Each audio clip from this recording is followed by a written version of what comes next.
Desespero no STF. Desespero no STF. Ministros ficaram irados e se desesperaram. Nesse dia Magnitsky, em que o governo americano, mais uma vez, ele voltou a sua mira para as autoridades brasileiras, acusadas de violações contra direitos humanos e perseguição política contra a direita, eu vou trazer para vocês um bastidor que complementa de maneira bastante interessante as duas grandes bombas do dia.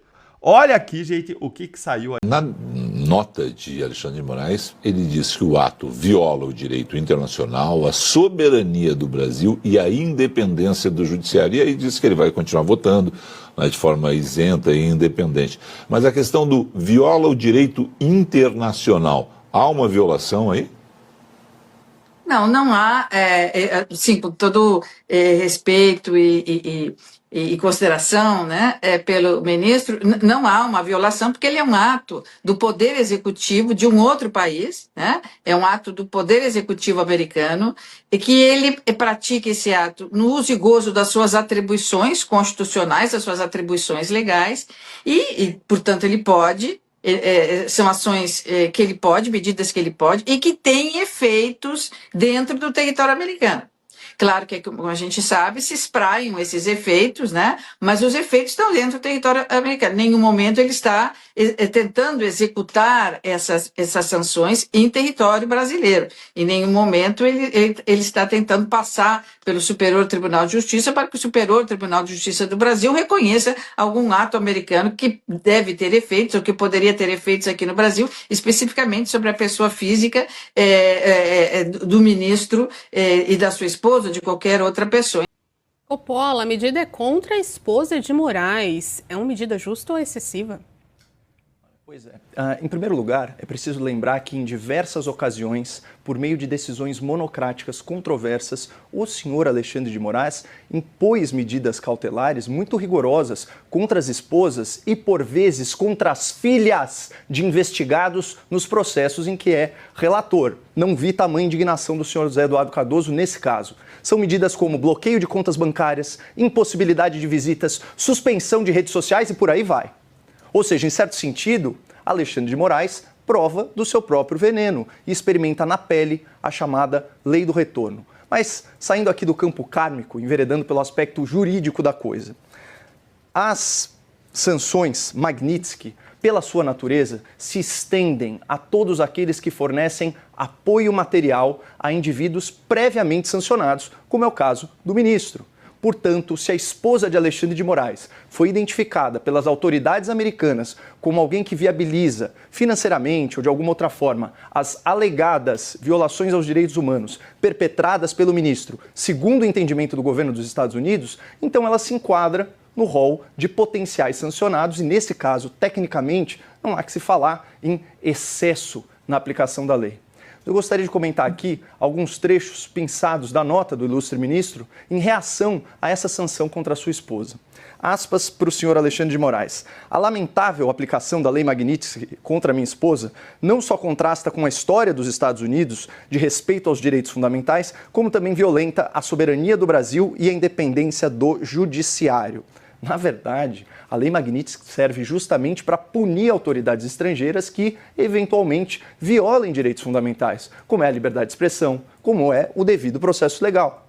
Então, pegando aqui as palavras do secretário do Tesouro americano, Scott Bessent, ele disse o seguinte: o ministro Alexandre de Moraes é, aspas, responsável por uma campanha opressiva de censura, prisões arbitrárias e perseguições judiciais, fecha aspas. E com toda a vênia, ao contrário do que sinaliza a nota do ministro, a lei Magnitsky só se aplica na jurisdição americana e, obviamente, para aqueles que desejam participar do sistema financeiro e tecnológico dos Estados Unidos. Portanto, a Magnitsky não invade a soberania nacional, que não pode ser confundida com os interesses e as ações individuais do ministro Alexandre de Moraes. Afinal de contas, o ministro não é a manifestação encarnada da justiça brasileira, mas apenas uma autoridade investida temporariamente de poder jurisdicional. Então, vou dizer aqui de forma muito direta aqui. Ouçam, há muitos paralelos entre a situação do Alexandre de Moraes com a Viviane de Moraes, sua esposa advogada Estrela, um Instituto Lex de Assuntos Jurídicos, o escritório Barsi de Moraes e Advogados, que é do que nós estamos falando agora. Há um paralelo enorme entre isso, entre o caso do Alexandre de Moraes e o caso do Gilmar Mendes. Sai Viviane de Moraes e o Barsi de Moraes Advogados e entra Guiomar Mendes, sócia, tá aqui na tela, Guiomar Feitosa Mendes, sócia do Bermudes Advogados. Sai o Instituto Lex e entra o IDP. Os paralelos são enormes. E isso não é uma ameaça. Ah, você está ameaçando o ministro? Imagina, quem sou eu para ameaçar alguém? Eu sou só um pobre de um jornalista. Eu estou fazendo uma mera constatação. Os casos são, de fato, muito similares. O que resta saber? Resta saber o quanto que Gilmar Mendes dará apoio e habilitará, expliquei no programa de hoje o que são esses dois termos, volto a dizer, apoio é ajuda direta, habilitar é você permitir criar condições para que Alexandre continue fazendo o que está fazendo. Gilmar Mendes faz os dois. Então, Paulo, é possível sonhar com uma sanção contra Gilmar Mendes? Ora, eu sou uma pessoa que gosta do diálogo. Eu procurei sempre o diálogo. Mas eu também gosto do conflito. E se for necessário... E qual conflito que você gosta, Paulo? Todos aqueles que são necessários. E nós não vamos parar até que o Brasil tenha as suas liberdades restauradas. Eduardo e Bolsonaro e eu escrevemos uma nota pública em conjunto.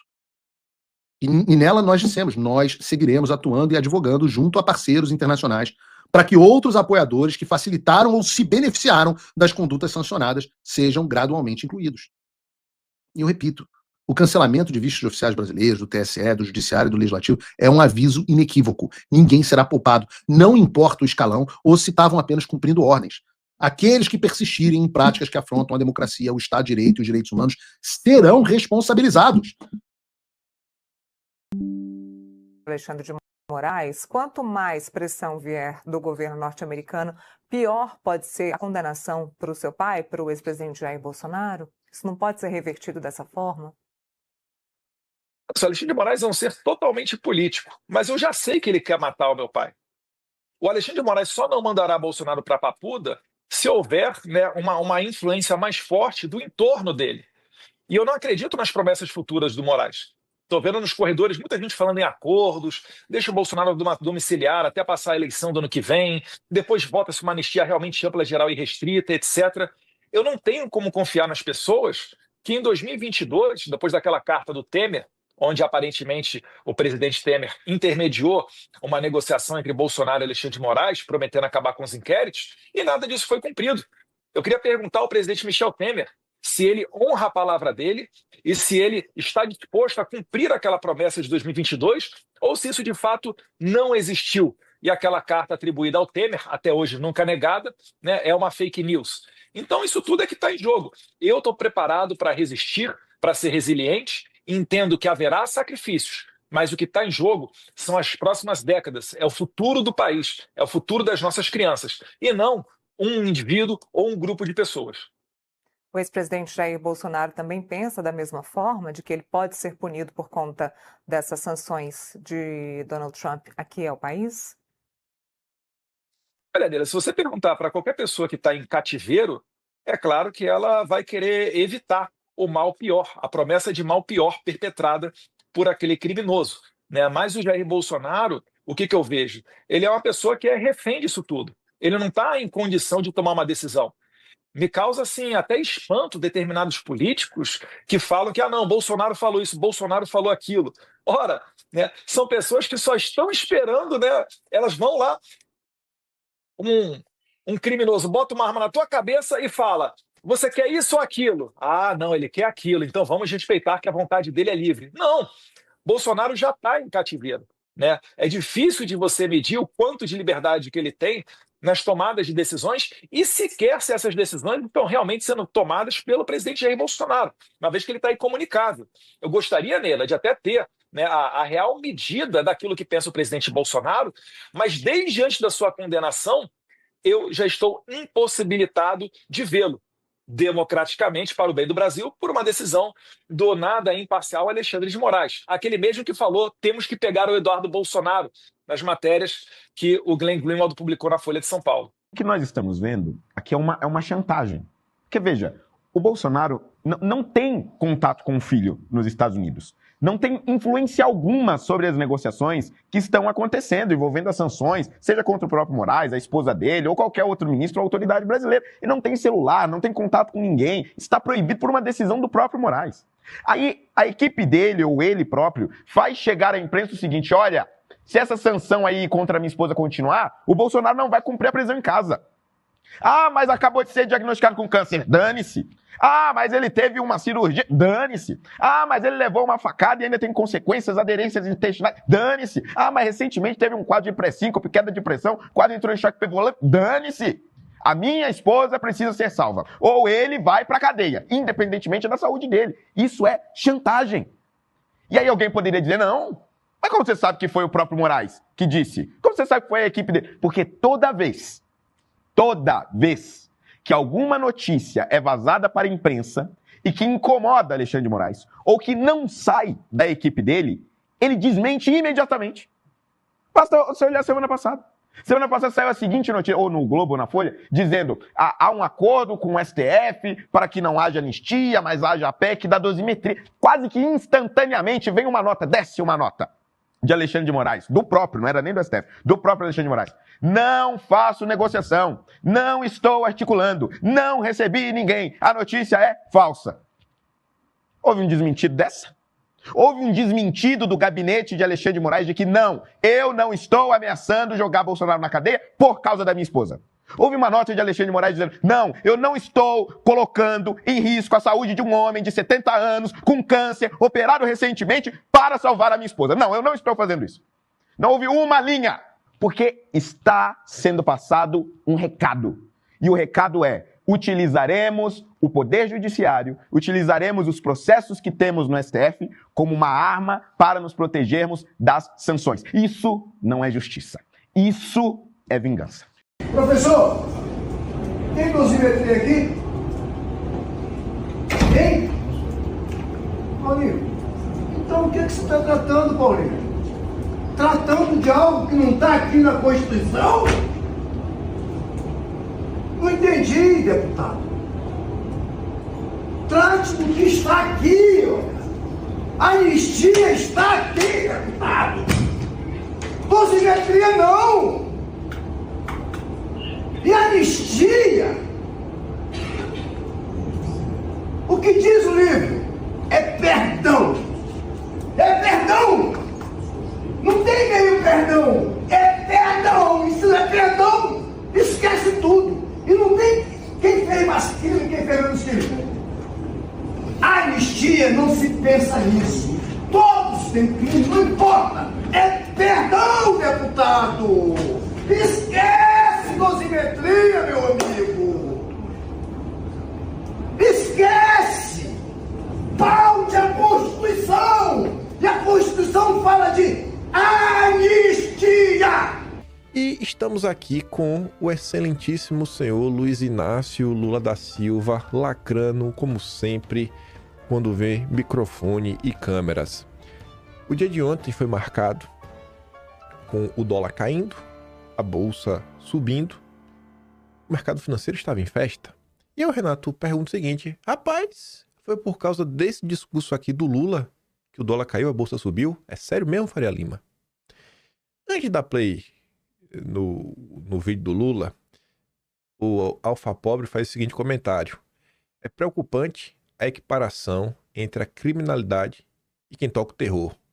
Rapaz, enquanto isso tem gente literalmente sendo expulsa de casa por facção e mulher que não pode terminar um relacionamento sem ficar careca ou perder a vida pelos anjinhos do crime.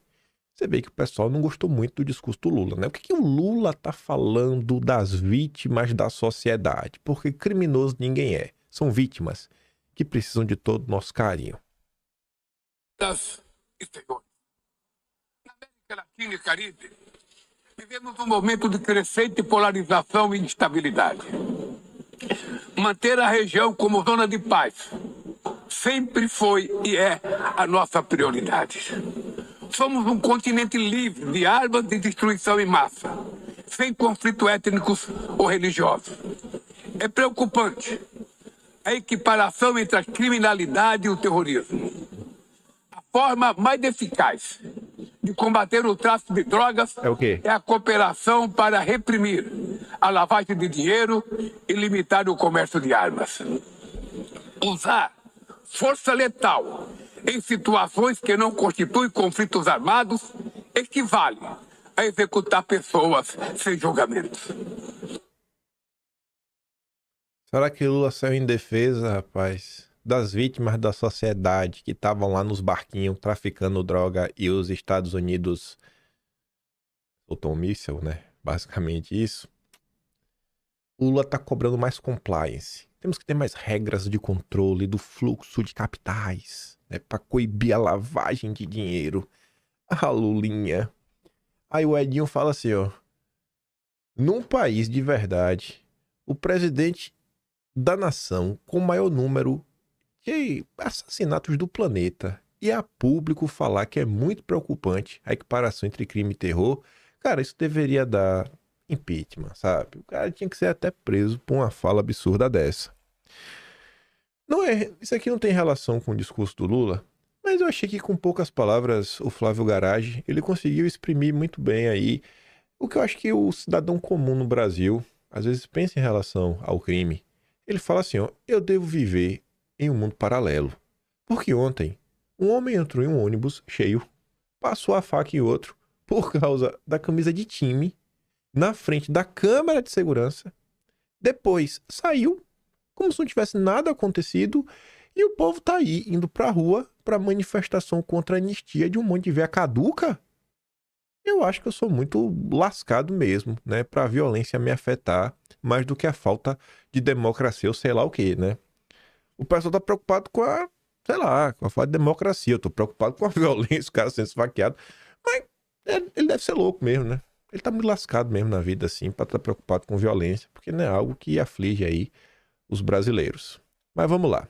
Antes de falar sobre o discurso do Trump, mas já falando do que a imprensa fez, manipulação safada, a Globo levou um rapaz, Márcio Astrini. Tô nem aí pro nome dele. Tô interessado em saber quem ele é. Secretário executivo do Observatório do Clima. A Globo escolhe quem vai. E a Globo escolhe a dedo, sempre para promover agendas. E aqui a questão é agenda verde. O rapazinho aqui do Observatório do Clima foi falar que Trump contesta a emergência climática. É um negacionista. Todo aquele papo maluco. Lá atrás, no passado, um dos filhos do Roberto Marinho, se não me engano, era diretor da WWF. A WWF, não era Greenpeace, não. E aí o Lourenço Carrasco, lá do MSA, a gente até gravou um episódio no Quinto Elemento só na semana passada, o Lourenço foi processado. A turma foi atrás dele. Não queriam deixar que ele publicasse um livro. A gente já fez dossiê sobre isso lá atrás. Até o Olavo de Carvalho escreveu um livro na época. Um livro não. Tem um artigo no site do Olavo declarando apoio ao Lourenço, né? Pela censura que a Globo vinha fazendo, né? Então a Globo sempre teve interesse nessa questão climática. Só que veja só, o ponto aqui não é nem esse. Fraude é a fala do presidente norte-americano. Porque o Trump falou que é uma fraude essa conversa de agenda verde. Mas vamos voltar. Por que isso aqui chama minha atenção? Porque a Globo escolheu levar o cara do Observatório do Clima. E o que é esse Observatório do Clima? Que ONG é essa? O que é que tem de interessante sobre ela? Pois eu te conto. O Trump foi o presidente que cortou a mamatinha da USAID. O Trump fechou a USAID. O Trump fechou. Foi a USAID que em 2002 fez uma reunião no Brasil. Que essa reunião foi para quê? O Observatório do Clima foi criado no ano, 2002. A ideia para essa rede de 26 ONGs brasileiras, estabelecida para rastrear projetos de mitigação das mudanças do clima no Brasil, nasceu na reunião ambiental da USAID de 2001 em Salinópolis. Então, a Globo levou o secretário executivo da ONG, criada pela USAID. Cortou o dinheiro da Alceide, aí o chorão que... A turma da mamata da Alceide foi chorar. Chorar. Tá aí, vocês estão vendo. Não é aleatório. As pessoas que vão na empresa, não, esses especialistas, não são aleatórios. É escolhido a dedo. É manipulação, desinformação e mentira. Um cara desse é imparcial? É imparcial? Um cara que tem um vínculo umbilical, que a ONG dele nasceu no seio da Alceide, no útero da Alceide. Aí ele que vai falar do Trump, que cortou, acabou com a Alceide. Ah, meu Deus, não tem como levar a Globo a sério. Aí vamos passar pro discurso do Trump, né? Falou um monte de coisa, quebrou o protocolo, falou quase por 1 hora. Eu vou começar aqui com postagem da Tsuka, uma postagem da direita, né? O pessoal de direita, ela fala assim, ó. Trump disse que teve uma boa química com Lula e depois solta. Lamento dizer que o Brasil está indo mal e vai continuar indo mal. Eles só irão bem se trabalharem conosco. Sem a gente, eles vão falhar como outros falaram. E o Trump não só falou isso. O Estadão, acredite se quiser, foi um dos poucos jornais que eu acho que deu a manchete minimamente decente e deu destaque para uma fala importante do Trump. Tá ali, ó. Trump diz ter abraçado Lula, mas critica a perseguição política no Brasil. Veja vídeo. Aí colocou no subtítulo que o Trump falou do Lula. Encontrei Lula e nos abraçamos. Eu gostei dele e ele gostou de mim. Vamos nos encontrar na semana que vem. Ainda colocou a data. Semana que vem, viu, Lula? Não fuja. E o Lula fugiu. Aí o que é que o Trump falou? O Brasil agora enfrenta tarifas pesadas em resposta aos seus esforços sem precedentes para interferir nos direitos e liberdade dos nossos cidadãos americanos e de outros, dos próprios brasileiros, com censura, repressão, armamento, corrupção judicial e perseguição de críticos políticos nos Estados Unidos, disse o Trump. Mas como é que a imprensa brasileira vendeu? Ah, calma, ainda tem mais essa. A porta-voz do governo americano, a Caroline Levitt, coloca, ó, Trump alerta que o Brasil fracassará sem parceria dos Estados Unidos. Olha qual é o destaque. Olha qual é o recado que os Estados Unidos estão mandando. Pois bem, vamos agora para o mundo de Nárnia. Lula conseguiu driblar Eduardo Bolsonaro e fez contato direto com Trump. Eita, Lula driblador. Ele dribla e dribla. É o Ronaldinho Gaúcho da política. André Sadi. Discurso de Trump desarma a estratégia bolsonarista de monopólio de interlocução com Casa Branca. Avaliação de integrante de Itamaraty. Desarma, é? Aí vem o Guga Chakra. Guga Chakra veio falar do Trump sobre o brasileiro como uma vitória para Lula, um duro golpe no bolsonarismo. Nossa, Lula! Lula! Aí, para desmentir a Globo, o que é que eu faço? O que é que eu faço para desmentir a Globo? Eu uso esse veneno deles contra eles mesmos. Coleguinha de bancada da Andréa Sadi. Otávio Guedes. Escute só. Cautela por quê? O Trump, ele comanda todas as suas ações como um apresentador de reality show, né? Que tudo depende dele. Então, ele bota no paredão e tira do paredão quem ele quer. Então, por exemplo, a gente está ignorando a carta do Lula, publicada no New York Times, onde ele estende a mão para o Trump. Ele diz defesa da soberania, ele diz ali defesa da independência do judiciário, mas estende a mão. Hoje, o Trump estende a mão, mas nada institucional, nada como um ato de retribuição, mas porque ele gostou, bateu a química, deu match com o Lula. Ou seja, é sempre um gesto unilateral. O Trump tem sempre que estar ao comando. O gesto do Lula, na carta que ele fez, pode ter tido influência, vocês concordam, né? Foi um gesto. Mas o Trump faz questão de dizer que quem está no comando é ele, né? Ele ignora a carta do Lula, ele ignora o aceno do Lula e diz que vai negociar, porque gostou do abraço, deu química. Então, por isso que há motivos para otimismo, né? Afinal, o presidente abriu, em tese, negociações, mas não há motivos para euforia, porque tudo está nas mãos de Trump. É tudo unilateral. Tudo depende do humor dele. Então, portanto, não há motivo algum para euforia e sim muita cautela. Mas aqui só desmontou metade, né? A vitória do Lula! Eita, Lula vitorioso! Rapaz, é um duro golpe no bolsonarismo. Aqui só desarmou metade. A outra metade, o arregão do Lula, vai desmontar por ele mesmo. Mas vamos por partes. Felipe Tedivaldi fez aqui um bom resumo. Que isso aqui é bom para quando passar 10 anos, que a gente for relembrar esse caso, for lá no Atlas olhar o que aconteceu no mês de setembro de 2025. Aí vai estar lá, né? Uma coisa inegável. Independente do que ocorrer, a mídia e os aliados mostrarão que Lula venceu. Trump não aceita a teleconferência? Lula venceu. Rapaz, o Trump fugiu. Trump aceita e Lula e a mídia moldam a narrativa? Lula venceu. Qualquer coisa que eles façam, rapaz, Lula venceu. É assim que estão as coisas. Lula venceu. Ele vence e vence. Ele só vence. Aí o Vitor coloca ali, né? No da Folha de São Paulo.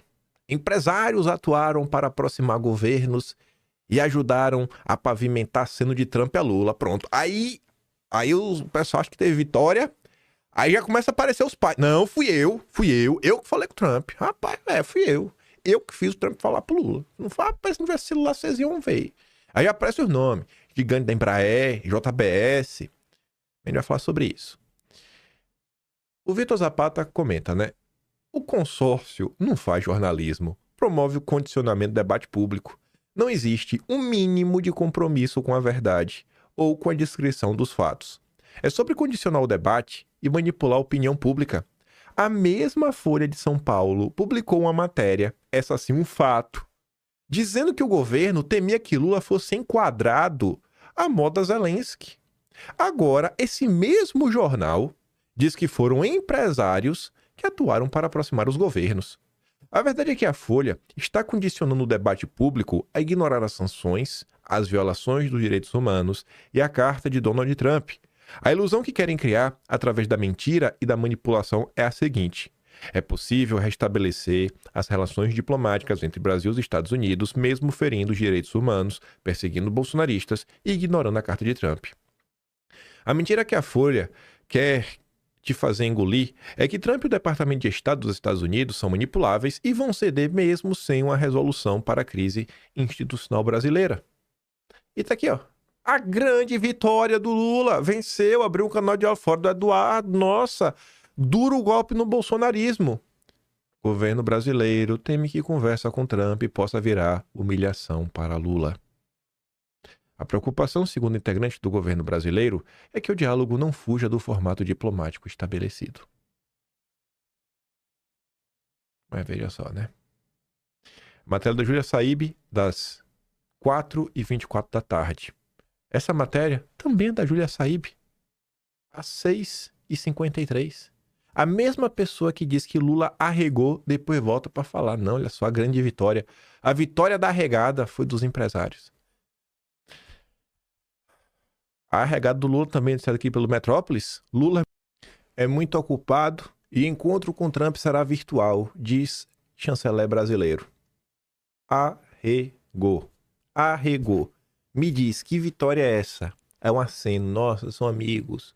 O Trump mostra aí que realmente, né, ele deu um duro golpe no bolsonarismo. Se é um duro golpe contra o bolsonarismo, por que o Lula não foi? Por que o Lula arregou? Não tá claro que vai ser a vitória do Lula? Que o bolsonarismo vai acabar? Que deu 1-0 no Eduardo Bolsonaro? Que Trump pouco liga para o Brasil, mesmo em seu discurso, deixando claro a perseguição política no Brasil, a censura, falando de todas as letras, inclusive depois sendo reforçado pela porta-voz da Casa Branca, que ó, o Brasil, longe de nós, vai fracassar. Mas não. Não é assim não. o dia ontem foi demais. E aí teve umas coisas que eu nem coloquei aqui em vídeo, que foi o seguinte. Eu fiquei passando ao longo do dia, vi diversas pessoas. Uma delas foi o Pedro Cerise, dono do Antagonista, né? Homem aí da Faria Lima do mercado financeiro. Vocês lembram lá atrás, algumas semanas, foi lá no início de agosto, o Trump, não sei se ele tava pra entrar em um helicóptero, ele tava pra ir em algum lugar, aí o jornalista pergunta, e o Brasil, não sei o quê, e ele fala do Lula, acho que eu gosto do povo brasileiro, uma fala dessa, aí todo mundo vendeu o quê? Olha lá, ó, acabou, Eduardo Bolsonaro morreu, ninguém mais liga agora, o Lula vai bypassar, o Trump traiu, rifou, o Pedro Cerise na época falou os Florida Boys. Aí ontem, quando o Trump fez esse discurso, lá viu o Pedro Cerise e rapaz, acabou, duro golpe, acabou. O Trump agora vai acabar com tudo. Aí depois que o Lula arregou, aí mudou o discurso. Uma galera da Faria Lima. Aí vários perfis da direita também nessa linha. Nossa, tá vendo aí? Escorraçou, abandonou o Eduardo Bolsonaro. O Bananinha foi abandonado. Aí eu fiquei assim olhando o dia de ontem, né? Eu falei, meu Deus do céu. Como essas pessoas odeiam os Bolsonaro, sabe? Eles odeiam mais os Bolsonaro do que Lula. É por isso que, inclusive, vários votaram nulo, vários fizeram campanha pro voto nulo. Porque fazer campanha aberta pro Lula é meio feio, né? Então a forma de você ajudar o Lula a vencer sem se queimar por completo é pregar o voto nulo. Porque Lula e Bolsonaro são iguais. Ai, eu não aguento esse Brasil, viu? Ah, Brasil brasileiro. Mas vamos lá. As narrativas não param por aí. Olha essa nota. Saiu na conta do Lauro Jardim. Trump é um businessman, sabe o que tem a perder se levantasse um muro contra o Brasil. Beleza. É uma fala aí que cabe na boca de muita gente. O curioso é ver a turma do Lauro Jardim dizendo que essa fala vem de um aliado próximo de Jair Bolsonaro. Quem é o aliado próximo de Bolsonaro? Me diz aí, cara. Me diz aí que é um aliado próximo. E esse aliado próximo, que tem uma cara de centrão, tem cheiro não, tem catinga de Ciro Nogueira ou suvaqueira de Duda Lima, já virou bolsonarista. Disse esse bolsonarista. Trump é um businessman, sabe o que tem a perder se levantasse um muro contra o Brasil? Rapaz... Esse aqui eu nem trouxe o texto da matéria, que o título já diz tudo. Bolsonaristas admitem que Lula sai vencedor de embate com Trump e Eduardo perde espaço. Perde mesmo. Nossa senhora, né? O Lula arregou porque tá o culpado. Imagina acreditar no que sai da imprensa. Imagina ler isso e achar que é assim mesmo. Para um aliado do ex-presidente. Qual aliado? Cita o nome aí, pô, do aliado. Ou dá mais algum tipo de descrição. A gente vê qual foi o aliado que comentou isso daí. Se isso aqui realmente é análise ou isso daqui é torcida. Conta aí. Mas vamos voltar naquela hora dos empresários. Essa matéria aqui é importante. Empresários atuaram para aproximar governos e ajudaram a pavimentar a cena de Trump a Lula. Gente, os Estados Unidos é um país que o lobby existe. É legalizado e o pessoal faz. E lobby é dinheiro. É realmente enfiar dinheiro, enfiar dinheiro em campanha para trazer apoio de parlamentar, enfim, e outras coisas. Esse daí vamos parar por aqui só. Mas o dinheiro lá é liberado para muita coisa. Essa matéria fala o quê? Segundo interlocutores que acompanharam o processo, a atuação de gigantes como a Embraer e a JBS contribuiu para fortalecer dentro da gestão Trump a ala que defende uma negociação focada no comércio e não em questões políticas entre Brasil e Estados Unidos. Veja quanto não se gastou com essas comitivas, contratando esses escritórios internacionais para conseguir, né, contornar, isolar a censura, a perseguição, a violação de direitos humanos, para os nossos campeões nacionais continuarem a ganhar dinheiro. Eles não querem resolver o Brasil. Quando falo isso daqui, uma ala que defende uma negociação focada no comércio, isso é real. Eu acho que eu comentei isso nos últimos dias mais de uma vez. Mais de uma vez nos últimos dias eu falo, gente, olha só, a administração Trump, assim como qualquer governo, não é assim, todo mundo pensa igual, todo mundo rema na mesma direção. Principalmente nessas áreas econômicas, né, essa galera da economia tende a valorizar demais o dinheiro e esquece de alguns componentes políticos. E o que essa nota fala no complemento, né? Na administração republicana, os representantes desse grupo estão nas equipes do Escritório de Comércio dos Estados Unidos, chefiado por Jameson Greer, e do Departamento de Comércio, liderado por Howard Lutnick. Colocando, ó, essa ala é mais pragmática, tá cagando pra censura no Brasil, tá cagando pra violação dos direitos humanos. E esse embate realmente acontece. Porque imagina lá o cara que importa alguma coisa ou compra alguma coisa, ele também vai fazer lá, falar, cara, pô, pelo amor de Deus, tira tarifa aí, porque eu também tô perdendo de um lado de outro.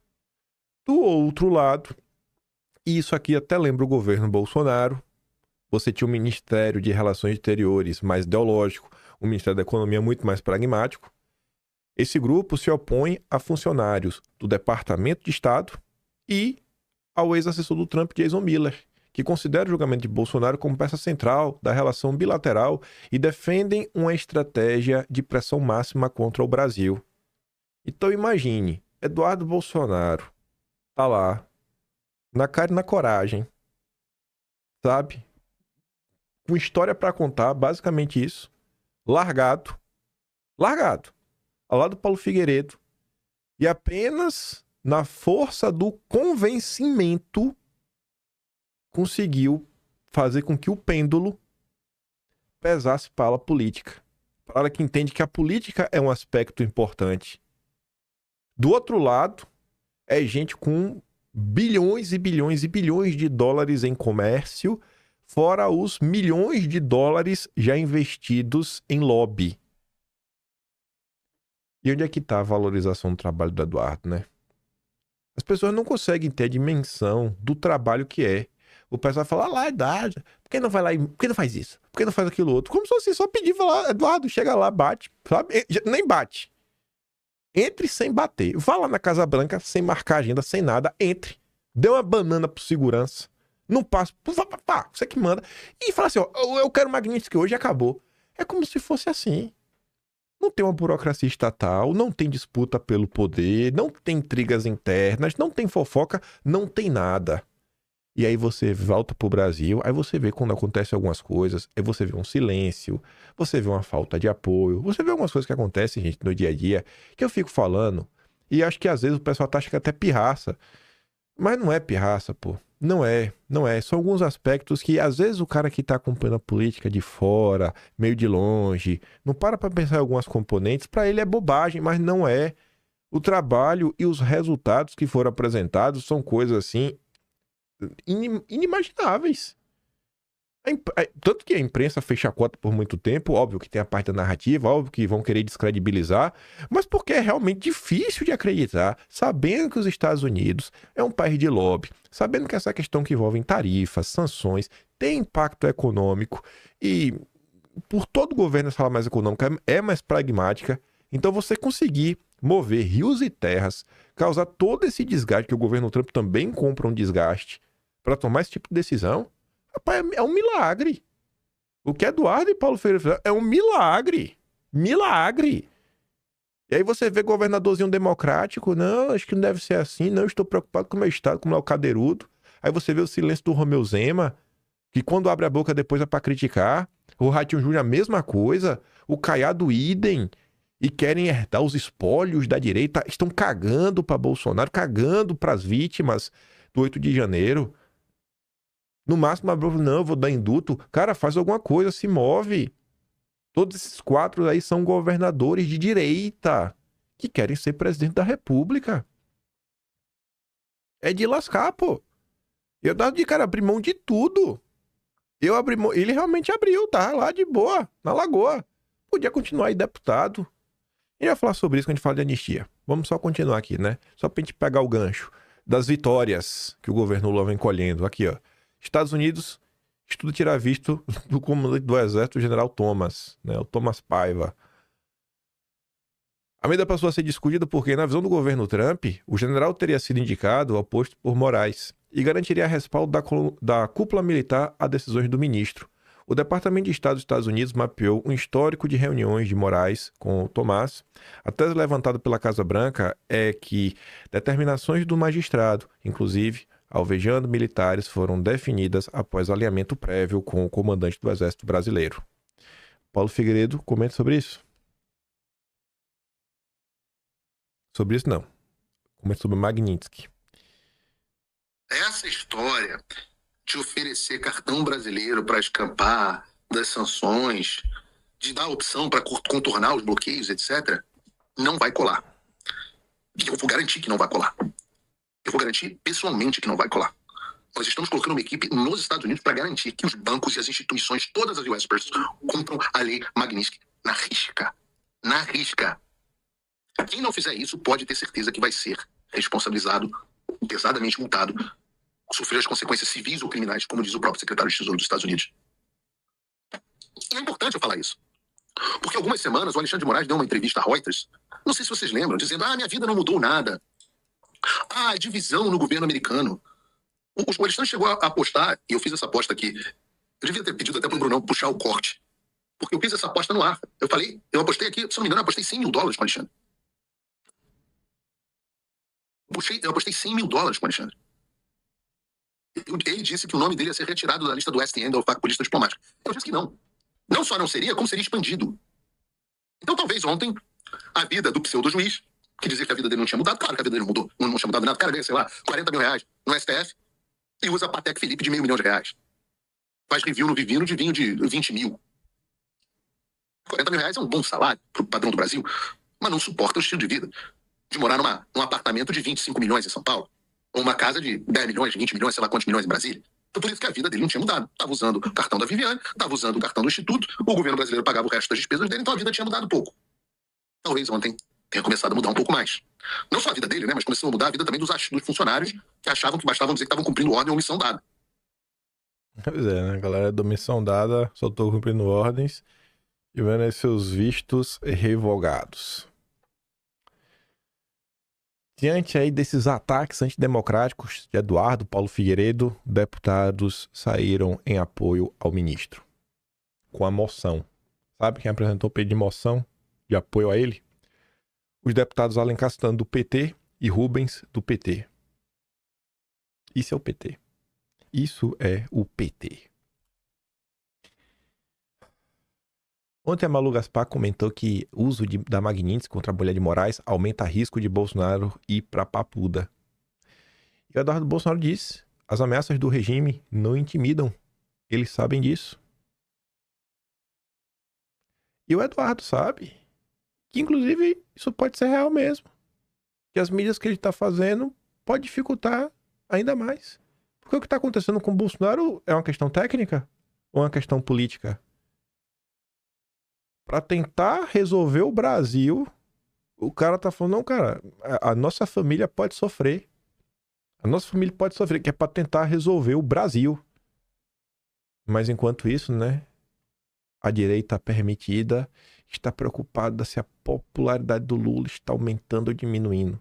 Ninguém está preocupado em salvar o Brasil. Eles estão preocupados com eleição. Eu acho que vocês não estão preocupados com eleições. Eu acho que vocês estão preocupados em solucionar o problema. Sabe? Assim, cara, tá, a eleição mudou o quê? Vai resolver? Vai resolver? Aí vamos falar sobre a nossa linda democracia. Eduardo fez um comentário, a gente fala do Jair de novo. Não tenhais medo. Anistia não é um privilégio pessoal. Não é uma manobra para beneficiar Bolsonaro ou apenas um grupo de indivíduos excluindo outros. Se fosse sobre pessoas, eu botaria naturalmente meu pai em primeiro lugar. Mas é sobre o Brasil, as próximas décadas.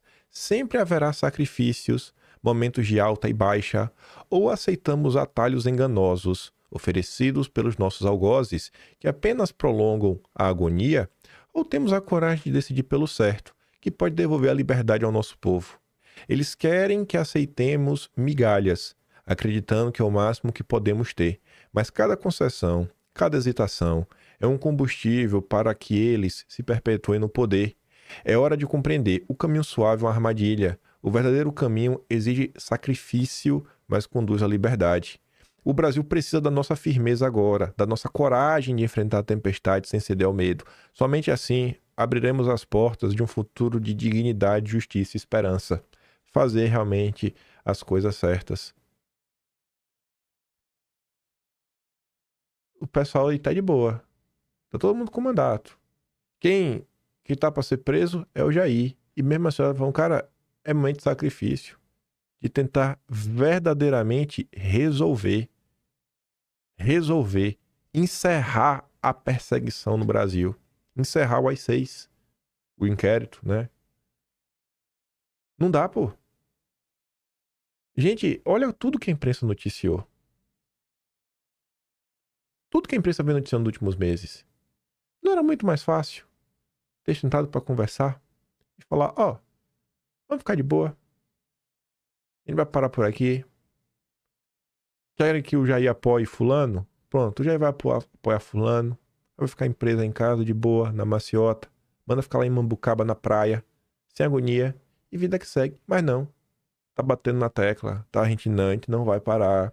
A gente não vai recuar. Não tem nada que você faça contra nós que a gente não vai fazer. O Alan dos Santos até comentou, né? Uma conversa privada que ele teve com o Bolsonaro, revelou semana passada, falando, Jair, por que você vai voltar pro Brasil? Você tá louco? E aí o Alan falava que o Jair falou pra ele, cara, tem que voltar, velho, é necessário. Mas falou, mas e aí, e se te prenderem? Se acabarem com tua vida? Aí ele falou, cara, talvez esse seja o que eu preciso, né? Talvez isso seja preciso aí pra libertar o Brasil. Então, se você vê que a galera realmente tá colocando o deles na reta, aí você olha para outros setores da direita e não, mas veja bem, o inimigo do meu inimigo é meu amigo, temos que nos unir para derrotar o PT. Sabe? Um papo furado, uma conversa mole. Aí você vê a turma alinhada ao eduardismo, né? Porque agora o Ciro Nogueira já é bolsonarista. É o bolsonarismo permitido, é o Ciro Nogueira.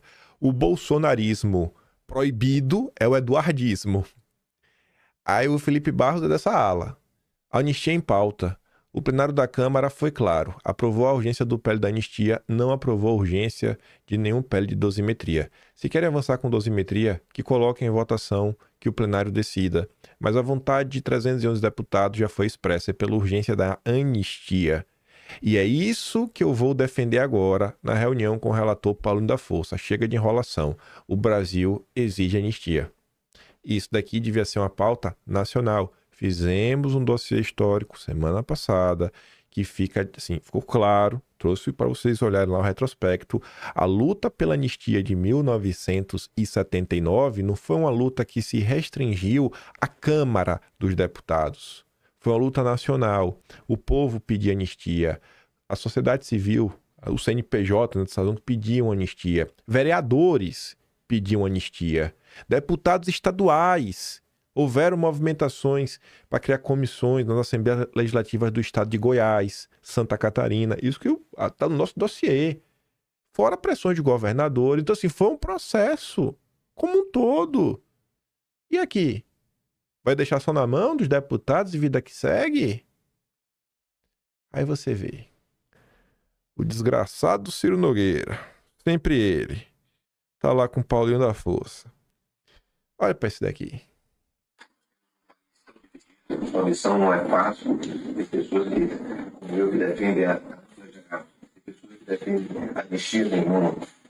Você vai ter que fazer um projeto escutando todas as pessoas. Você é um homem já muito experiente. Tenho certeza que nós temos que sair desse processo muito melhor do que nós estamos hoje. Que a gente faça isso o mais rapidamente possível. O Brasil não aguenta mais essa discussão. Enfim, nós temos que cuidar mesmo da segurança das pessoas, da saúde das pessoas, da educação das pessoas. Essa é a nossa grande missão. E parar dessas discussões inúteis que não ajudam nada no nosso país. Obrigado.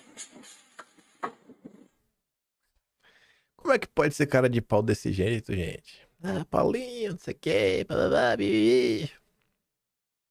É um desgraçado, viu, esse rapaz? Mas eu não aguento uma coisa dessa, viu, Ciro Nogueira?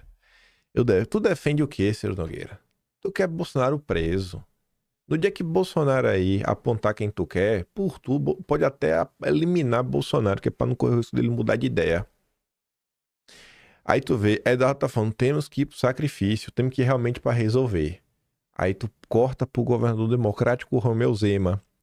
Dosimetria seria a solução se reduzir penas em 99%. Ou seja, ainda vai deixar 1% e vai manter todo o aparato de perseguição funcionando? É assim que tu vai resolver o Brasil, Zema? Zema avaliou que transformar o período da anistia em dosimetria só seria uma solução se praticamente zerar. Praticamente zerar. Ó, sabe? Continua culpado, né? Fica estigmatizado na sociedade, tem a vida destruída. O inquérito continua aberto. Tá de boa, né? Se a dosimetria for para reduzir as penas em 99%, até eu concordo. E é bom, né, Zema? Porque assim Bolsonaro fica inelegível. Eles podem continuar perseguindo Eduardo, né? Deixar o caminho mais aberto para você e seus amigos, né? A declaração de Zema ocorreu após ele participar de um jantar promovido pelo Centro de Liderança Pública em São Paulo. E eu adoro como o mundo se desdobra, sabe? Aquelas coincidências, rapaz. Apareceu uma foto disso pra mim ontem. Ainda assim, o governo mineiro ponderou que é totalmente a favor da anistia aos condenados. Eu não quero saber se o Zema falou, eu quero saber, cara, o que é que tu vai fazer para aprovar a anistia? O que é que você está fazendo para aprovar a anistia? Você é governador do segundo maior colégio eleitoral do país. O estado que é conhecido por ser o swing state brasileiro. O que Minas decide é o resultado final da eleição federal. Quem vence em Minas leva o país. É sempre assim. O homem que tem a decisão do destino do país em suas mãos tá fazendo o que pela anistia? Ele tá fazendo isso daqui, ó. Olha lá o CLP. Passou na minha timeline ontem. O Zema, Felipe Dávila e o Cadeirudo. Estão muito ocupados para falar de anistia. Eles estão muito ocupados. Aqui que eu digo pra vocês, sabe? As coincidências da vida. Eu adoro isso. Ontem, Cadeirudo, Zema estavam com Felipe Dávila. Hoje, 3 da manhã, o Felipe Dávila publica esse lindo texto. Eu só vou trazer a conclusão, porque o miolo é disso pra pior. Hipócritas e corajosos. No Brasil, aqueles que acreditam que é preciso recorrer a medidas de exceção para salvar a democracia em tempos de crise são hipócritas. Aí ele faz algumas críticas ao judiciário. No Brasil, essa minoria é minoria. As pessoas como o Romeu Zema, como o Cadeirudo, como o Felipe Dávila, terão uma missão difícil num país que nos últimos 40 anos teve apenas 2 presidentes que lutaram para fortalecer as instituições democráticas. Quem? FHC e Temer. Não tem ninguém que represente mais o sistema neste país do que FHC e Temer. Ninguém mais do que FHC. O avô de FHC propôs fuzilar Dom Pedro. O sistema que tá aí, ele é vigente desde a queda do Império. E se dependesse da turma da FHC, não tinha matado Dom Pedro. Não tem ninguém que represente melhor. FHC é o primeiro presidente biônico do Brasil para valer. Criado pela Fundação Ford, quando financia lá na para criar o Sebrap, lá em 69. Esse daqui é o exemplo. Aí o amiguinho do Zema, porque ele inclusive é do Partido Novo, né? Ele foi o candidato do Novo em 2022 e defendeu o voto nulo no segundo turno. Avisou que ia votar nulo. É hora de os corajosos se unirem para vencer o governo populista de Lula em 26. Eles, sem vocês, óbvio, recolher o Supremo ao seu devido papel de corte constitucional e restabelecer a democracia plena no país, que foi sequestrada pela arbitrariedade de governantes e a conivência dos hipócritas na mídia, no Congresso e na sociedade civil. Ele que passou, esse hipócrita que defendeu o voto nulo, sendo o Lula na urna, ele quer chamar agora os outros de hipócrita. Eu não aguento a coisa dessa, né? Aí agora ele tá falando da hipocrisia da imprensa. Agora! Você tava onde, campeão? Em 2018, 2019, 2020, 2021. Você estava onde? Me diz! É que agora vai chegar na eleição, né? Procurando uma mamatinha, uma tetinha pra mamar. Essa é a turma do Partido Novo. Ele, inclusive, estava no lançamento da candidatura do Zema e palestrou. Acho que foi o último a palestrar. Aí vamos cortar. Vamos cortar pra sentir inveja, mas inveja boa. Cortar pros Estados Unidos. O que está acontecendo lá? O que parlamentares do Partido Republicano estão fazendo? Bom, fizeram aí aquela mesma comissão do Jim Jordan, que revelou aquelas ordens que o judiciário brasileiro, né, estava mandando pro Twitter, que rolou tudo naquele caso do Twitter Files, enfim. Essa mesma comissão chamou a turma do YouTube. A Tsu colocou aqui notícias que foram publicadas internacionalmente, ganharam pouco destaque no Brasil, quase nenhum. A primeira é do próprio site oficial, né? Sai da comissão, né? judiciary.house.gov, né? Sei lá, pensa na CCJ deles. Google admite censura sobre Biden, promete acabar com banimentos de contas do YouTube de milhares de americanos censurados por discurso político. Aí tá aqui no Yahoo News. Google admite ao Congresso que o governo Biden pressionou o YouTube a censurar desinformação sobre o Fique em Casa. YouTube suspende produtores de proibição de criadores censurados e admite que pressão do governo Biden era inaceitável. Mas vamos cortar pro Jim Jordan, né? E tudo isso aconteceu na comissão, né? E comissões não servem de nada. Devido aos nossos esforços de supervisão, o Google se compromete a oferecer a todos os criadores que foram expulsos do YouTube devido a violações de discurso político o retorno à plataforma. Mas isso não é tudo. Vem cá, vamos ver mais o que é que rolou. O YouTube também admite que a pressão de censura da administração Biden foi inaceitável e errada. Confirma que o governo Biden queria que os americanos fossem censurados por discursos que não violassem as políticas do YouTube. Detalhes de quando o YouTube começou a reverter suas políticas de censura sobre discurso político depois que o Judiciário Golpe iniciou sua investigação, ou seja, foi por conta do governo que a coisa deu uma melhorada. Eu sinto essa melhorada, porque antigamente, nossa, a quantidade de palavras que eu deixava de falar, a gente se molda, mas tava ruim, viu, bicho? Olha quem tá trazendo a liberdade de volta. Afirma que o debate público nunca deve ocorrer à custa da dependência de autoridades, promete nunca usar verificadores, a turma da checagem de fatos, alerta que as leis de censura da Europa têm como alvo as empresas americanas e ameaçam a liberdade de expressão americana. Cadê a classe política do Brasil de direita para fazer a mesma coisa? Que invejinha boa, viu? Cadê a classe? Aqui é só notícia oficial, né? Que a Tsu colocou pra você ver. Google admite censura sobre Biden, tudo bonitinho. Botei lá para pro Atlas. Mas cadê a classe política brasileira? Tá aqui. Deputados do Paraná, estado do Ratinho Júnior, agora podem ser punidos por postagens ofensivas nas redes.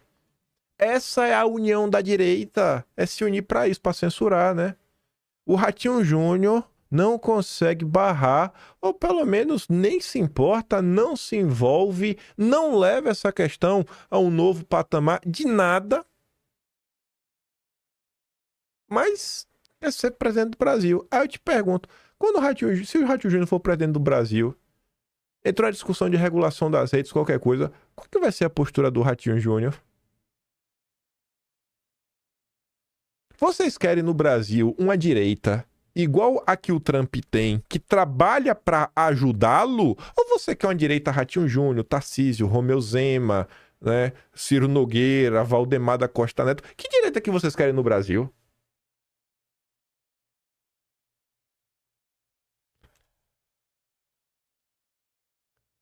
Fofoca sobre o Jornal da TV Cultura, que levou o Barroso lá, né, no Roda Viva. Essa postagem, inclusive, foi motivada por isso. A Daniela Lima estava lá na bancada. O Henrique Soldani, que é jornalista, conhece plenamente a turma do ramo da fofoca na imprensa, famosa e tudo mais. Ele fala assim, ó, em 2019, durante o almoço com Caio Coppola, ele me contou que a TV Cultura estava muito satisfeita com suas participações esporádicas no Jornal da Cultura. Segundo a Fundação Padre Anchieta, a promessa era aumentar a presença dele na bancada. Para quem não se lembra, naquela época, Caio estava bombando na Jovem Pan, no Morning Show, era a época do Fefito, né? Que ele ficava batendo boca com o Fefito. Na TV Cultura, o impacto de Caio era inegável. Fiz a comparação e notei que o jornal tinha até 10 vezes mais audiência quando ele aparecia na bancada. Mas, para minha surpresa, não só as participações prometidas não aumentaram, como Caio simplesmente sumiu do programa. Curioso, perguntei a um produtor do jornal. Qual a resposta? Ordens do Dória. A orientação era clara, só colocar comentaristas que criticavam o governo Bolsonaro. Isso diz tudo sobre o poder de um político de interferir na emissora pública. Parem de falar que o governador de São Paulo não tem poder de influenciar numa fundação. E foi exatamente nessa época que anti-bolsonaristas ganharam espaço fixo no jornal, alguns até com contratos. Um exemplo é Patrícia Campos Melo, que, em seu próprio livro, admitiu não ter experiência em coberturas políticas, apesar de parecer o contrário. Mesmo assim, ela foi convidada pela Cultura para fazer comentários políticos. E não parou por aí. A mesma emissora, né, a TV Cultura, simplesmente eliminou alguns cortes mais vistos de Caio no YouTube. Na dúvida, procure. O diretor de jornalismo da casa, que foi meu professor, é esquerdista roxo, juntou a fome com a vontade de comer. Enquanto isso, o atual Jornal da Cultura, com a equipe imensa e cara, a gente paga a conta, patina na audiência, mal alcançando meio ponto na TV e com números ainda piores no YouTube. Aqui a solução final é do Henrique. Bastava uma ligação do governador para a direção de jornalismo da emissora, aspas, cumpram o Estatuto da TV Pública, que exige pluralidade e foco no que a TV comercial ignora, ou vão enfrentar demissões em massa. Vocês escolhem. Quando é que isso vai acontecer? Compartilhe. Será que houve algum tipo de realmente de vontade de brigar? Vamos brigar, vamos tentar. Vamos tentar aqui interferir, colocar pressão. Sei lá, velho. Eu não vejo boa vontade nenhuma no Cadeirudo. Aí vem o Eduardo, o grande divisor da direita. Eduardo tinha ido no Cláudio Dantas e falou aí, né, sobre seu futuro político, até eleitoral. Veja só. Você decidiu permanecer nos Estados Unidos em função do risco de prisão no Brasil, você reclamou que não tinha nenhum tipo de suporte do partido. Esse é um tema que me parece que ele passa tudo isso. Você, como membro, uma liderança importante do partido, você nunca teve suporte nenhum do Valdemar. Me parece que o Valdemar gostaria de te ver preso. A minha pergunta é se você vai permanecer no partido, no PL, se você vai sair e se você vai levar a gente com você. Porque até dias atrás o Valdemar estava falando que queria um partido 100% bolsonarista. Mas tem bolsonarista que ele não quer no partido, pelo visto. É uma situação complicada. Eu evito muito de comentar até o que o Valdemar anda falando e tento tratar de maneira interna. Mas a partir do momento que ele expôs e botou para o público e fala com o jornal, etc., eu fico sem saída. Eu tenho que acabar respondendo ele. Né? Tento, às vezes, tratar internamente, mas fica impossível. Né? Uma saída do partido pode acontecer? Pode acontecer. Se isso se verificar, certamente eu vou tentar levar o maior número de pessoas possível comigo. Tá? Eu ainda estou conversando com algumas outras pessoas, lideranças internas dentro do partido. O Valdemar não é que ele me deu zero suporte, mas muito pouco, muito aquém daquilo que eu pedi e que eu entendo merecedor. Então, existe esse descompasso, né? A verdade seja dita. O Jair Bolsonaro avocava, tudo que era relativo a mim dentro do partido, avocava para ele. Mas isso não exime o Partido Liberal de me tratar de uma maneira não é privilegiada, de uma maneira condizente com um deputado que faz quase 1 milhão de votos, que ainda é o deputado mais votado de toda a história do país. É o cara que fala com o Milei, com o Trump, com o Vitor Orbán, com o Netanyahu. Poxa, isso tudo que vocês estão vendo aqui atrás é a assinatura do Trump, é boné, ali é o Netanyahu, o presidente do Knesset. Isso aí tem que ter algum valor, né? O CIPEC, o maior evento conservador do mundo que a gente trouxe para o Brasil. Isso tem que ter algum peso. Então, essa é o meu atrito ali com o presidente Valdemar. Não vou querer aprofundar nesse assunto, não quero entrar em mais discórdia com ele. Vou buscar tratar isso aí internamente com outros atores do PL, porque o foco é outro. Né? O Valdemar não é o meu inimigo. Meu inimigo é o Alexandre de Moraes. Carol. Você vê que o Eduardo, né, velho, se esforça pra ser de boa, né? Assim, não escalar a treta, ele se esforça. Enfim, meu Deus do céu.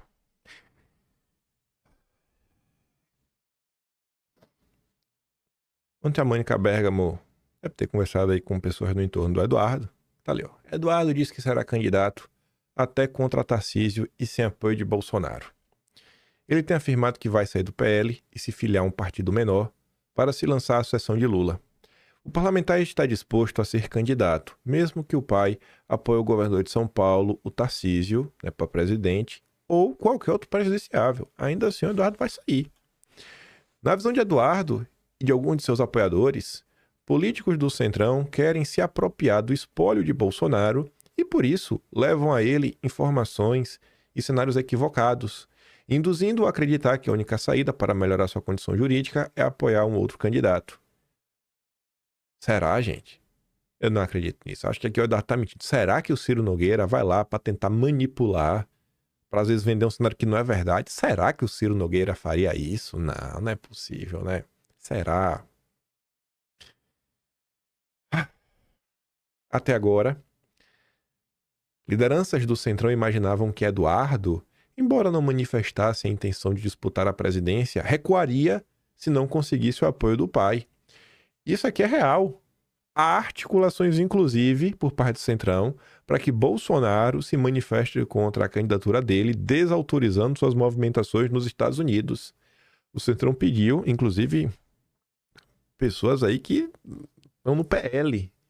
A ideia era pedir para um desses ir lá e pedir para Bolsonaro escrever uma carta. Aí eu tenho como provar isso? Não tenho. Aí você pode acreditar em mim ou não. Mas eu acho que eu já dei algumas mostras ao longo dos anos que às vezes, quando eu falo coisas que eu não posso mostrar, essas coisas realmente têm algum fundamento. Eduardo, no entanto, está sendo claro nas conversas. Não vai submeter essa condição. Não adianta querer chantagear minha família, querer manipular meu pai. Aí, eu não vou aderir a esse jogo baixo de vocês. Aí eu tive que viver para ver a turma do Duda Lima, do Ciro Nogueira, falar da divisão da direita. Que Eduardo está dividindo a direita. Ali, ó. Líderes do Centrão dizem que Eduardo Bolsonaro vai dividir a direita e ajudar Lula a tentar a presidência. Aí, ó. Vocês aí que estão preocupados com dividir a direita e brigar no privado, vocês estão sempre sendo aliados com o Centrão. Tá vendo pra que lado leva esse papo de vamos unir a direita? É momento de união. O inimigo do meu inimigo é meu amigo. É o mesmo papo do Centrão. Líderes de partidos do Centrão que apoiaram o Bolsonaro afirmaram que Eduardo Bolsonaro vai dividir a direita e vai reeleger o Lula em 26. Aí você vê, né? Qual é a tese deles? Eles afirmam que, ao se lançar candidato, ele vai impedir a união do campo conservador em torno de um candidato. Vem cá, por que o campo conservador não pode se unir em torno de Eduardo? Por que o campo conservador não pode se unir em torno de Eduardo? Por que tem que ser o Cadeirudo? Ou o Ratinho Júnior, ou o Zema, ou o Caiado? Vale tudo menos um Bolsonaro? Rapaz! Eduardo, na visão desses líderes, não se importaria com a derrota do campo conservador por ter como projeto principal redor os votos do pai em 26 para se classificar para a própria candidatura em 2030. Não, eu acho que Eduardo está preocupado em resolver as coisas no Brasil. Esse que é o grande ponto. E não vai resolver por esse caminho. E lançar uma candidatura à presidência, além de você marcar ponto, você, querendo ou não, né? Ao longo da campanha, você vai apontando para quem está com você e quem não está. A campanha de presidente ela acaba por eleger muita gente. Então, a preocupação é colocar gente que está disposta a comprar brigas. É ter uma bancada da direita alinhada como é nos Estados Unidos, que a turma compra brigas, cai para dentro. Não só faz videozinho na internet lacrador, não. Usa as comissões. Entende que as comissões são importantes. Sabe? Jim Jordan comanda uma comissão. É difícil isso, né? É realmente difícil de entender, gente. É difícil de entender o que está acontecendo nesse país. Por essa análise, ele sabe que tem obstáculos intransponíveis na justiça para levar a candidatura até o fim no próximo ano, já que deve ser condenado no Supremo por tentativa de coação. Mas daí? Por mim, até o próprio Bolsonaro se candidata, mesmo sem poder. Coloca o seu nome na urna, Jair. Espera o TSE falar, não, você não pode não, você está inelegível. E vamos nessa.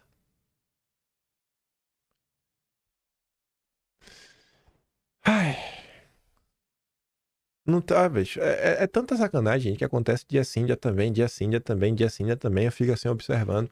Ontem eu nem coloquei em vídeo, saiu lá na UOL. O Centrão quer acelerar. Porque eles têm certeza que se aprovar a PL da dosimetria, com o pessoal solto, só vai ter como falar anistia se for para falar de Bolsonaro. Será que as pessoas não estão interessadas em ficar brigando por Bolsonaro? Então vão tentar meio que esvaziar isso daí, virar a página. E lascar Bolsonaro na cadeia. Pronto. Enquanto aí tá todo mundo de normalidade, indo para seus eventinhos, ao lado de Felipe Dávila, eventinho no BTG, eventinho lá da B3, rodando aí a Faria Lima, jantares caros, almoços caros, carnes caras, vinhos caros, a vida de bacana, né? E o povo se lascando. E as pessoas que construíram o que está acontecendo no Brasil, né? Que, assim, esse despertar da população, essas estão sendo jogadas aos leões. Meus pais foram ontem, voltaram, né? voltaram, saíram daqui. Aí meu pai tava comentando de um caso. Tem uma pessoa lá em Feira que a gente conhece, amigo da família. A filha dela de 15 anos, já é meio que politizada, e a de 18 começou a comprar política por conta lá do caso do Charlie Kirk.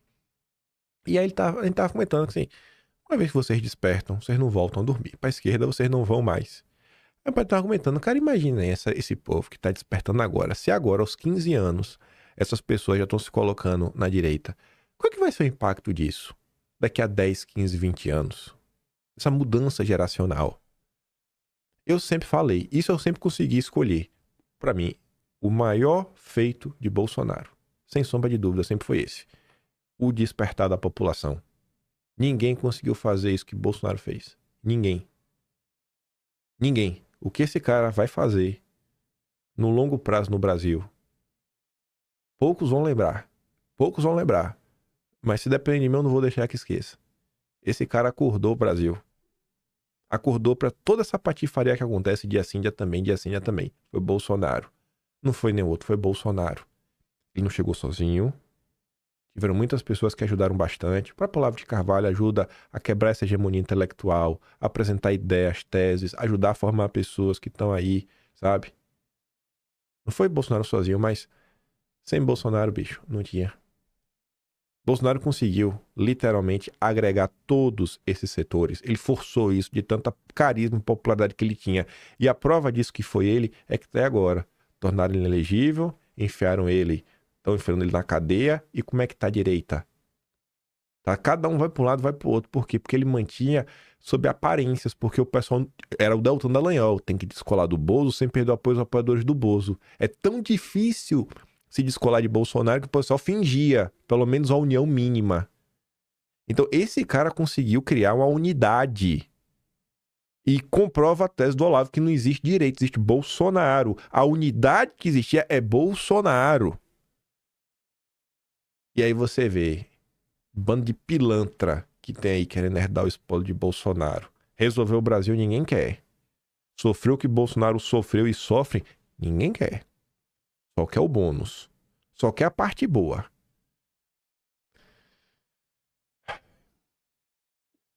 O Brasil não é merecedor de Bolsonaro, não, gente. Não é, não. Esse cara tá sofrendo todo santo dia. Estão torturando o Bolsonaro. E o pessoal às vezes não para, não pensa. A gente fica discutindo outras coisas. E ele tá lá, sabe? A gente não estaria aqui se não fosse esse cara. A gente não estaria aqui. Eu não estaria aqui. Talvez você tivesse. Eu não estou. Eu não estou. Eu não estaria. Eu não estaria. Eu tenho certeza absoluta, eu falo isso. Então assim, se você acha que meu trabalho tem algum valor pra você, saiba que meu trabalho só existe por causa de Bolsonaro. Esse movimento que ele levantou, pessoas surgiram, eu vi lá, falei, pô, esse cara é bacana aí, velho. E eu vi uma treta acontecendo na internet, até da direita na época, não do Moura, na época do Tulilo, eu falei, não, eu tenho que botar meu dedo nisso daí da minha contribuição. Mas o desejo de comentar sobre política, acompanhar, ter um pouco de esperança nesse Brasil, foi Bolsonaro. Se eu tô aqui é pelo Jair, que me fez crer que esse país tem jeito e me fez me interessar por política. Sou eternamente grato, serei eternamente grato. Vai passar 20, 30 anos. Bolsonaro não é perfeito, eu não preciso ficar falando das imperfeições dele. Eu tô aqui pra falar, cara, vamos olhar, pô, porque teve muita coisa boa. E essa em especial vale por todas. Vale por todas. Enfim, não vou ficar aqui, né, falando esse tipo de coisa. Que Brasil vocês querem construir? Tem uma última. Tava ontem lá na live, e aí a tia do Zap, a tropa da fofoca lá, a gente chegou numa conclusão boa. Pra gente começar a colocar, eu acho que isso vale a pena falar. É fácil dizer que é antipetista. Difícil é falar que é anti-juristocracia. Talvez agora, né, a verdadeira direita não é antipetista. Porque antipetista todo mundo é. Até o Aécio. Até o Aécio, o Temer, todo mundo é antipetista. A verdadeira direita é quem também é anti-juristocracia. Quem tem coragem de bater no peito e falar isso? Eduardo tem. O Jair nem precisa falar, né? Esse daí é louco alucinado. Mas e os outros? Quantos tem coragem realmente de bater no peito e não... Porque bater no peito é o primeiro passo, que é o discurso da boca pra fora, promessa de campanha. Quantos tem coragem de colocar depois isso em prática? Em prática. Vai lá. Respeita! Entra em campo para resolver. Eu fico por aqui. Se gosta do meu trabalhinho e quiser ajudar um pouco mais, pode ser membro do canal. Tem um botão de valeu, tem um Patreon na descrição e tem um Atlas Brasileiro, kimpay.com.br. Se der, vote em mim na Best. Só em uma categoria que eu tô torcendo para levar, que é jornalista, o tricampeonato. Primeiro link na descrição e deixo para vocês aquele grande beijo e abraço. Tamo juntos. Vejo vocês amanhã. Valeu, meus amigos. Fui.